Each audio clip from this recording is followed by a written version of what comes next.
Berapa kita minta? Ya, dengan kondisi sekarang ini, ya, kita nggak jual nyawa loh. Nggak pernah kita jual nyawa. Sudah saya sampaikan dengan pihak Kajari, dengan Lantas, kita tidak pernah jual nyawa ini. Dan kita tidak mau menyampaikan kata. Kalau kamu mau berikan sesuatu, nanti saya sampaikan ke kuat. Punya kami ini mas, udah mati, nggak bakal hidup lagi. Nah sekarang si Hogi dengan kekuatan yang luar biasa ini, dia ditahan aja enggak? Ya, ditahan aja enggak? Selesai. Tapi Allah Maha tahu, nanti Allah akan menghukum. Saya yakin itu. Allah akan menghukumnya nanti. Dan kami tidak akan pernah memaafkan lahir dan batin. Karena orang tuanya sudah sampaikan kepada saya, tidak akan memaafkan pelaku tersangka pembunuh. Pengacara Misnan Hartono, sarjana hukum, yang kemarin membela tersangka Jambret sampai sekarang ternyata belum menerima keputusan dari negara, terutama dari pihak DPR 3, DPR Komisi 3 DPR RI. Dia menyatakan tidak ada keadilan untuk kedua Jambret tersebut. Menurut dasar hukum, kata beliau, bahwa ternyata Jambret ini meskipun mereka Jambret harus tetap ada keadilan untuk mereka. Yang lucunya lagi, si Misnan Hartono ini menyatakan bahwa Jambret itu adalah manusia yang juga bekerja untuk keluarganya. Namun dalam hal ini dia tidak memikirkan apakah Jambret itu termasuk pekerjaan yang layak, pekerjaan yang sesuai dengan aturan hukum. Jadi menurut dia gimana ini? Nah, jadi kasusnya sampai sekarang semakin meningkat, semakin menyebar luas karena dia tidak menerima bahwa Hogi kemarin dibebaskan. Dia malah menyatakan Hogi itu katanya bersalah. Kenapa Hogi tidak dinyatakan bersalah? Bahkan dia tidak ditangkap di proses hukum. Nah, ini gimana ini? Sedangkan seluruh Indonesia semuanya menyatakan, seluruh warga kita ini menyatakan bahwa Hogi layak dibebaskan. Karena Hogi ini membela kebenaran, membela istrinya yang dijambret, barang istrinya dipertahankan, dikejarnya, akhirnya kedua orang itu jatuh sendiri. Bahkan meskipun di CCTV itu karena dipepet oleh si Hogi, namun dia memepet ini tujuannya untuk membela kebenaran, mempertahankan hak istrinya, tas istrinya yang dijambret. Yang lebih gaduh lagi, seorang Misnan ini menyatakan barangkali katanya korban cuma rugi 1 sampai 2 juta. Namun katanya pihak tersangka rugi nyawa. Nyawanya sudah hilang, tak mungkin akan kembali. Nah, jadi kasus ini kalau menurut kemanusiaan, sebenarnya gimana ini menurut teman-temanku semuanya? Sebenarnya ini sudah lama kasusnya, sudah dinyatakan putus, sudah dinyatakan selesai, bahwa Hogi penabrak tersangka itu sudah bebas. Namun pengacara dari si Jambret mati-matian masih membela. Pengacara Misnan Hartono masih menyatakan bahwa DPR tidak adil. Ini katanya kenapa langsung ke ranah politik bukan ranah hukum. Nah, jadi yang dipertanyakan ini sekarang, kalau menurut hati kita, logika kita, itu suatu resiko. Makanya kalau dia tidak mau dinyatakan kehilangan nyawa di jalan, makanya dia jangan menjambret. Karena menurut logika kita, jambret itu ada 2 kemungkinan. Berangkat pulangnya hidup, berangkat kedua pulangnya tewas. Itu yang kita pikirkan. Memang sudah resiko dia. Jadi memang benar-benar ada pembelaan terhadap orang yang bersalah.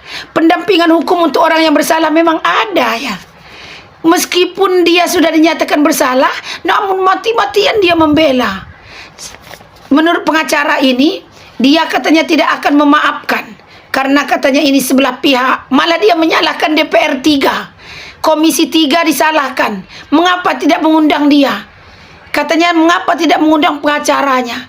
Yang diundang cuma polisian Kapolresta Sleman. Yang diundang cuma pihak polisi katanya. Kenapa dia pengacara tidak dibawa masuk pada saat sidang atau rapat besar untuk memutuskan suatu masalah tentang tersangka Jambret? Nah, jadi kasus semakin kesini semakin panas. Kita sudah aman karena kita kemarin memang membela. Kita membela justice for Hogi. Kita membela keadilan untuk Hogi. Karena dia mempertahankan harga dari sebuah kebenaran. Harga dari sebuah tas yang nilainya katanya cuma 1 sampai 2 juta kata pengacara tersangka. Padahal memang ini kenyataan, Bapak. Harus berlapang dada, Bapak Misnan. Harus berlapang dada. Kenyataan yang kamu bela itu memang salah. Dia menjambret. Kalau dinyatakan jambret itu benar, nanti semua orang jadi pejambret. Akhirnya nggak ada yang mau bekerja. Enakan menjambret kalau dilindungi. Jadi bagaimana sih ini, Bapak? Sudah hebat, sudah 20-an tahun, 30-an tahun jadi pengacara, ternyata masih ada yang membela suatu kejahatan, membela jambret. Jadi kita dengarkan lagi, nanti saya akan beritakan lagi bagaimana berita selanjutnya. Karena yang saya dengar sekarang tambah panas ya. Dikarenakan dia ingin memprotes mengapa dia tidak dihadirkan pada saat sidang DPR kemarin tentang membela jambret ini ya. Inilah penampakan pengacara korban jambret yang meminta keadilan dan meminta uang damai agar kasus korban menjadi tersangka dapat ditutup. Ya, jadi orang-orang seperti inilah ya yang memberikan celah hukum kepada pelaku kejahatan di negara ini. Apabila kemarin ini dibiarkan, ya akan banyak ya korban-korban lain yang menjadi tersangka. Ini kasus sensitif, bukan kasus biasa. Sempat kemarin korban yang sudah ditersangkakan menjadi terdakwa, akan sangat banyak jambret-jambret baru bermunculan di Indonesia. Pegang kata-kata saya. Ya, kita berterima kasih nih kepada Kapolri yang telah mencopot Kapolres Sleman. Dan juga kalau bisa ini Kajarinya dicopot juga karena beliau bekerja sama tuh dengan Kapolresnya. Ya. Jadi orang-orang seperti ini kalian tandain, ini berbahaya nih orang-orang seperti ini. Salam wajah langsa. Apakah kita menginginkan nanti masyarakat kita kalau ada jambret, copet, atau perampokan, tolong kita menginginkan, masyarakat kamu jangan bertindak, jangan ikut ngejar loh. Nanti kalau kamu ngejar nanti jatuh motornya, kamu dipidana loh, bisa jadi tersangka. Apakah arah seperti itu yang diinginkan? Kalau arah yang seperti itu diinginkan, saya menghormati negara juga, karena itu keputusan negara. Pak Jaksa Agung, Pak Jampidum proses perkara ini. Nah, tapi nanti jangan lagi Anda marah, negara marah, presiden marah. Kenapa rakyat kita tidak peduli sekarang? Ya, tapi kalau Anda inginkan, rakyat Indonesia, Anda kalau ada kejadian seperti itu wajib Anda perlu peduli, kejar, ayo. Namun tidak boleh main hakim sendiri, kejar pun tidak boleh seperti misalnya nanti tadi sengaja ditabrak biar mati aja sekalian. Penjelasan kuasa hukum tidak ada bagian itu. Nah, makanya saya bilang tadi kalau saya sepakat dengan Ibu tadi kan tersenggol. Yang namanya udah dikejar nggak mau berhenti, gimana kalau kita nggak senggol dikit? Namun ada resiko ketika kita senggol mungkin tong kepental. Nah, oleh karena itu tadi Mas Indragiri sudah mengajukan, Mas Reza Indragiri sudah mengajukan pertanyaan yang diajukan oleh penyidik seharusnya dalam mengejar itu. Tapi saya nggak mau masuk kepada kasus yang persis kasus ini, nanti takutnya sesat saya karena saya tidak tahu fakta yang ada di BAP apa yang sudah ditemukan oleh penyidik. Tapi dengan tadi pegangan penjelasan kuasa hukum, Bang Nasrullah, makanya saya sudah mengatakan tadi kalau saya sebagai apa yang disampaikan oleh kuasa hukum tadi sekedar nyenggol, saya pastikan diri saya nggak tahu, saya tidak mengarahkan masyarakat. Kalau istri saya seperti itu, saya malu pulang ke rumah, saya nggak kejar itu. Gitu. Saya pastikan. Saya nggak tahu, mungkin Pak Hakim nanti akan menghukum orang seperti itu. Saya nggak tahu nanti suatu saat kalau istri Bapak atau putri Bapak yang dijambret, ada Bapak di situ, Bapak nggak ngejar, disuruh stop, nggak mau stop, tas yang sudah diambil tetap dibawa, nggak dilempar. Bapak Bapak tidak menyenggol sedikit orang itu untuk menghentikan. Ya, masing-masing punya watak. Tapi watak saya pastikan saya senggol. boleh, Saya ingin Reza, ya? kepada Pak Jaksa Agung, ambil kewenangan Anda. Jangan biarkan kasus ini menyebabkan nanti masyarakat tidak peduli lagi dengan kejahatan-kejahatan seperti itu. Pak Jaksa Agung, Pak Jampidum, ambil langkah hukum. Berikan pembelajaran kepada penegak hukum Anda. Karena saya tidak mau menyalahkan penyidik dan kejaksaan negeri. Penyidik dia memang berada pada garis dan terjebak pada terpenuhinya unsur-unsur pasal yang ada di Undang-Undang Lalu Lintas. Mungkin terpenuhi unsur pasal, tapi ketika mengambil kebijakan terhadap perbuatan-perbuatan ini, negara harus hadir memberikan contoh kepada aparat penegak hukum. Kalau kemudian hari timbul lagi permasalahan ini, ada pedoman yang Anda harus Mas Reza. lakukan. Terima kasih dulu.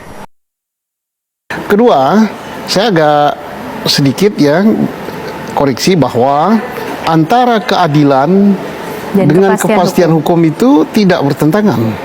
Kalau kepastian hukumnya ada, ya insya Allah dia adil gitu kan. Nah sekarang dalam kasus ini, kalau kita lihat ya, yang saya tahu karena saya nggak meriksa ya, yang dia ada di medsos dan ada yang terungkap di RDP dengan Komisi 3 adalah tidak ada kepastian hukum. Nah kepastian hukumnya itu apa? Nah kepastian hukumnya tuh kasusnya kayak yang diuraikan itu, kemudian sudah ada aturan di dalam KUHP lama maupun KUHP lama, dan ini diadopsi juga oleh KUHP baru dan hukum acara baru.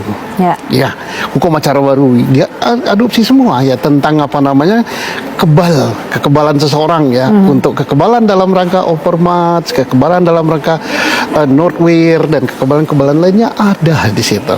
Nah, kenapa ini tidak diterapkan? Dan kasus ini kenapa dipreteli gitu? Dipreteli apa? Kasusnya adalah penjambretan 365, perampokan, kemudian ada orang mengejar perampok. Nah setelah perampoknya dikejar, kalau yang terungkap di medsos, yang terungkap di RDP itu ada kecelakaan. Betul. Dan kecelakaannya ini tunggal. Nah, beda dengan ngejar kemudian ditabrak begitu. Dan ada kesempatan misalnya saya bisa menangkap orang itu. Ini masyarakat bisa menangkap. Tapi kemudian saya tangkap, setelah ditangkap kemudian dipukuli, ditusuk, digebuki sampai mati. Ini beda. Bisa dipretel. Tapi kalau ini kan satu rangkaian yang bahasa Londonya hood pursuit. Ya, kayak gitulah. Ini satu rangkaian. Jangan dipreteli ini penjambretan atau perampokan, ini kecelakaan lalu lintas. Nanti kecelakaan lalu lintasnya ini dipreteli lagi. Ini kena tilang karena nabrak lampu merah.